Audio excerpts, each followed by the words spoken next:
एक लड़की की शादी उसकी मर्जी के खिलाफ एक सीधे साधे लड़के से की जाती है, जिसके घर में एक माँ के अलावा और कोई नहीं है। दहेज में लड़के को बहुत सारे उपहार और पैसे मिले होते हैं। लड़की किसी और लड़के से बेहद प्यार करती थी और लड़का भी। लड़की शादी होके आ गई अपने ससुराल। सुहागरात के वक्त लड़का दूध लेके आता है तो दुल्हन सवाल पूछती है अपने पति से। एक पत्नी की मर्जी के बिना पति उसको हाथ लगाए तो उसे बलात्कार कहते हैं या हक? पति ने कहा, आपको इतनी लंबी और गहरी जाने की जरूरत नहीं है, बस दूध लाया हूं, पी लीजिएगा। हम सिर्फ आपको शुभ रात्रि कहने आए थे, कह के कमरे में निकल जाता है। लड़की मन मारकर रह जाती है क्योंकि लड़की चाहती थी कि झगड़ा हो ताकि मैं इस गवार से पीछा छुटा सकूं। है तो दुल्हन, मगर घर का कोई भी काम नहीं करती, बस दिन भर ऑनलाइन रहती और न जाने किस किस से बातें करती। मगर उधर लड़के की माँ बिना शिकायत के दिन भर चूल्हा चौका से लेकर घर का सारा काम करती, मगर हर पल अपने होठों पर मुस्कुराहट लेके फिरती। लड़का एक कंपनी में छोटा सा मुलाजिम है और बेहद ही मेहनती और ईमानदार। करीब महीने भर बीत गए मगर पति पत्नी अब तक साथ नहीं सोए। वैसे लड़का बहुत शांत स्वभाव वाला था, इसलिए वह ज्यादा बातें नहीं करता था। बस खाने के वक्त अपनी पत्नी से पूछ लेता था कि कहाँ खाओगी, अपने कमरे में या हमारे साथ। और सोने से पहले डायरी लिखने की आदत थी जो वह हर रात को लिखता था। ऐसे लड़के के पास एक स्कूटी था। वह हर रोज बाहर जाती थी, पति के ऑफिस जाने के बाद और पति के वापस लौटते ही आ जाती थी। छुट्टी का दिन था, लड़का भी घर पे ही था, तो लड़की ने अच्छे भले खाने को भी गंदा कह के माँ को अपशब्द बोल के खाना फेंक देती है। मगर वह शांत रहने वाला उसका पति अपनी पत्नी पर हाथ उठा देता है, मगर माँ अपने बेटे को बहुत डांटती है। इधर लड़की को बहाना चाहिए था झगड़े का जो उसे मिल गया था। वह पैर पटकती हुई स्कूटी लेके निकल पड़ती है। लड़की जो रोज घर से बाहर जाती थी वह अपने प्यार से मिलने जाती थी। लड़की भले टूट कर चाहती थी लड़के को, मगर उसे पता था कि हर लड़की की एक हद होती है जिसे इज्जत कहते हैं। वह उसको बचाए रखी थी। इधर लड़की अपने प्यार के पास पहुंचकर कहती है, अब तो एक पल भी उस घर में नहीं रहना है मुझे। आज गवार ने मुझ पर हाथ उठा के अच्छा नहीं किया। लड़के ने कहा, अरे तुमसे तो मैं कब से कहता हूं कि भाग चलो मेरे साथ कहीं दूर, मगर तुम हो कि आजकल पे लगी रहती हो। लड़की ने कहा, शादी के दिन मैं आई थी तो तुम्हारे पास, तुम्ही ने तो लौटाया था मुझे। लड़के ने कहा, खाली हाथ कहां तक भागोगे, तुम ही बोलो। मैंने तो कहा था कि कुछ पैसे और गहने साथ ले लो, तुम तो खाली हाथ आई थी। आखिर दूर एक नई जगह में जिंदगी नए सिरे से शुरू करने के लिए पैसे तो चाहिए ना। लड़की ने कहा, तुम्हारे और मेरे प्यार के बारे में जानकर मेरे घर वालों ने बैंक के पासबुक, एटीएम और मेरे गहने तक रख लिए थे, तो मैं क्या लाती अपने साथ।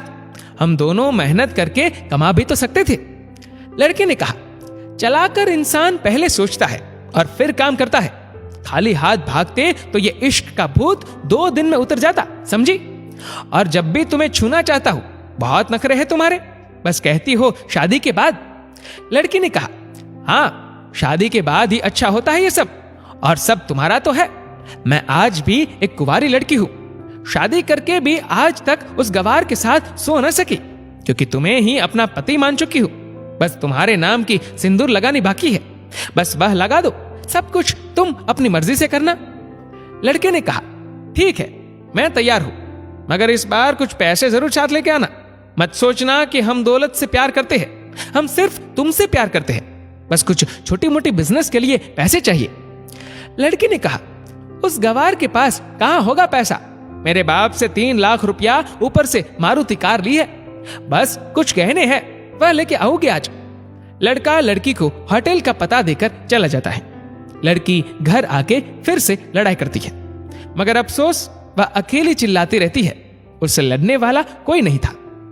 रात 8 बजे लड़के का मैसेज आता है व्हाट्सएप पे कि कब आ रही हो। लड़की जवाब देती है, सब्र करो कोई सोया नहीं है, मैं 12 बजे से पहले पहुंच जाऊंगी क्योंकि यहां तुम्हारे बिना मेरी सांसें घुटती है। लड़के ने कहा, ओके जल्दी आना, मैं होटल के बाहर खड़ा रहूंगा, बाय। लड़की अपने पति को बोल देती है कि मुझे खाना नहीं चाहिए, मैंने बाहर खा लिया है, इसलिए मुझे कोई परेशान न करे, इतना कह के दरवाजा बंद करके अंदर आती है कि पति बोलता है कि वह अलमारी से मेरी डायरी दे दो, फिर बंद करना दरवाजा, हम परेशान नहीं करेंगे। लड़की दरवाजा खोले बिना कहती है कि चाबियां दो अलमारी की। लड़के ने कहा, तुम्हारे बिस्तर के पैरों तले है चाबी। मगर लड़की दरवाजा नहीं खोलती, बल्कि जोर जोर से गाना सुनने लगती है। बाहर पति कुछ देर दरवाजा पीटता है, फिर हार कर लौट जाता है। लड़की ने बड़े जोर से गाना बजा रखा था। फिर वह अलमारी खोल के देखती है, जो उसने पहली बार खोला था, क्योंकि वह अपना सामान अलग अलमारी में रखती थी। अलमारी खोलते ही हैरान रह जाती है। अलमारी में उसके अपने पासबुक, एटीएम कार्ड थे, जो उसके घर वालों ने छीन के रखे थे। खोल के चेक किया तो उसमें वह पैसे भी ऐड थे जो दहेज में लड़के को मिले थे, और बहुत सारे गहने भी जो एक पेपर के साथ थे, और उसकी मिल्कियत लड़की के नाम थी। लड़की बेहद हैरान और परेशान थी। फिर उसकी नजर डायरी में पड़ती है, और वह जल्दी से वह डायरी निकाल के पढ़ने लगती थी। लिखा था, तुम्हारे पापा ने एक दिन मेरी मां की जान बचाई थी अपना खून देकर। मैं अपनी मां से बेहद प्यार करता हूं, इसलिए मैंने झुककर आपके पापा को प्रणाम करके कहा कि आपका ये अनमोल एहसान कभी नहीं भूलूंगा। कुछ दिन बाद आपके पापा हमारे घर आए, हमारे तुम्हारे रिश्ते की बात लेकर, मगर उन्होंने आपकी हर बात बताई हमें कि आप एक लड़के से बेहद प्यार करती हो। आपके पापा आपकी खुशी चाहते थे, इसलिए वह पहले लड़के को जानना चाहते थे। आखिर आप अपने पापा की प्रिंसेस जो थी, और हर बाप अपने प्रिंसेस के लिए एक अच्छा ईमानदार प्रिंस चाहता है।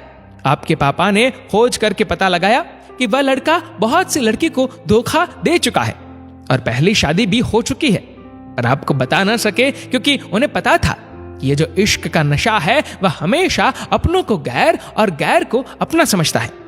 एक बाप के मुंह से एक बेटी की कहानी सुनकर मैं अचंभित हो गया। हर बाप यहां तक शायद ही सोचे। मुझे यकीन हो गया था कि एक अच्छा पति होने का सम्मान मिले न मिले, मगर एक दामाद होने की इज्जत मैं हमेशा पा सकता हूं। मुझे दहेज में मिले सारे पैसे मैंने तुम्हारे अकाउंट में कर दिए, और तुम्हारे घर से मिली गाड़ी आज भी तुम्हारे घर पे है, जो मैंने इसलिए भेजी ताकि जब तुम्हें मुझसे प्यार हो जाए तो साथ चलेंगे कहीं दूर घूमने। दहेज, इस नाम से नफरत है मुझे, क्योंकि मैंने इस दहेज में अपनी बहन और बाप को खोया है। मेरे बाप के अंतिम शब्द भी यही थे कि किसी बेटे के बाप से कभी 1 रुपया ना लेना, मर्द हो तो कमा के खिलाना, तुम आजाद हो, कहीं भी जा सकती हो। डायरी के बीच पन्नों पर तलाक की पेपर है, जहां मैंने पहले ही साइन कर दिया है। जब तुम्हें लगे कि अब इस गवार के साथ नहीं रखना है तो साइन करके कहीं भी अपनी सारी चीजें लेके जा सकती हो। लड़की हैरान थी, परेशान थी। न चाहते हुए भी गवार के शब्दों ने दिल को छुआ था। न चाहते हुए भी गवार के अनदेखे प्यार को महसूस करके पल के नम हुई थी। आगे लिखा था, मैंने तुम्हें इसलिए मारा क्योंकि आपने मां को गाली दी, और जो बेटा खुद के आगे मां की बेइज्जती होते सहन कर जाए, फिर वह बेटा कैसा? कल आपके भी बच्चे होंगे, चाहे किसी के भी साथ हो, तब महसूस होगी मां की महानता और प्यार। आपको दुल्हन बना के हम सफर बनाने लाया हो, जबरदस्ती करने नहीं। जब प्यार हो जाए तो भरपूर वसूल कर लूंगा आपसे। आपके हर गुस्ताखी का बदला हम शिद्दत से लेंगे। हम आपसे, अगर आप मेरी हुई तो बेपनाह मोहब्बत करके, किसी और की हुई तो आपके हक में दुआएं मांग के। लड़की का फोन बज रहा था, जो वाइब्रेशन मोड पे था। लड़की अब दुल्हन बन चुकी थी। पलकों से आंसू गिर रहे थे। सिसकते हुए मोबाइल से पहले सिम निकाल के तोड़ा, फिर सारा सामान जैसा था वैसे रख के न जाने कब सो गई, पता नहीं चला। सुबह देर से जागी, तब तक गवार ऑफिस जा चुका था।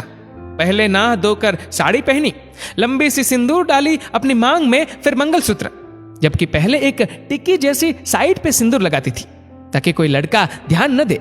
मगर आज 10 किलोमीटर से भी दिखाई दे ऐसी लंबी और गाढ़ी सिंदूर लगाई थी दुल्हन ने। फिर किचन में जाके सासू मां को जबरदस्ती कमरे में लेके तैयार होने को कहती है, और अपने गवार पति के लिए थोड़े नमकीन, थोड़े हलवे और चाय बना के अपनी स्कूटी से सासू मां को जबरदस्ती बिठाकर, जबकि कुछ पता ही नहीं है कि उनको कि बहू आज मुझे कहां ले जा रही है, बस बैठ जाती है। फिर रास्ते में सासू मां को पति के ऑफिस का पता पूछकर ऑफिस पहुंच जाती है। पति हैरान रह जाता है पत्नी को इस हालत में देखकर। पति ने कहा, सब ठीक तो है ना मां? मगर मां बोलती इससे पहले पत्नी गले लगाकर कहती है, कि अब सब ठीक है, I love you for ever. Office के लोग सब खड़े हो जाते हैं तो दुल्हन कहती है कि मैं इनकी धर्म पत्नी हूं, बनवास गई थी, सुबह लौटी हूं, अब 1 महीने तक मेरे पतिदेव ऑफिस में दिखाई नहीं देंगे। ऑफिस के लोग ने कहा क्या? दुल्हन ने कहा क्योंकि हम लंबी छुट्टी पे जा रहे हैं साथ साथ। पति ने कहा पागल। दुल्हन ने कहा आपके सादगी और भोलेपन ने बनाया है। सभी लोग तालियां बजाते हैं और दुल्हन फिर से लिपट जाती है अपने गवार से, जहां से वह दोबारा कभी भी छूटना नहीं चाहती। बड़े कड़े फैसले होते हैं कभी कभी हमारे अपनों की, मगर हम समझ नहीं पाते कि हमारे अपने हमारे फिक्र खुद से ज्यादा क्यों करते हैं। माँ बाप के फैसलों का सम्मान करें, क्योंकि ये 2 ऐसे शख्स हैं जो आपको हमेशा दुनियादारी से ज्यादा प्यार करते हैं। इस वीडियो को लेकर आपकी क्या राय है नीचे कमेंट करके जरूर बताएगा। और अगर आपको वीडियो अच्छा लगा हो तो इस वीडियो को लाइक करेगा, शेयर करेगा ज्यादा से ज्यादा लोगों तक, और ऐसी और भी इंस्पिरेशनल वीडियोस के लिए सब्सक्राइब करें हमारे यूट्यूब चैनल को और फेसबुक पर फॉलो करें हमारे पेज को। धन्यवाद।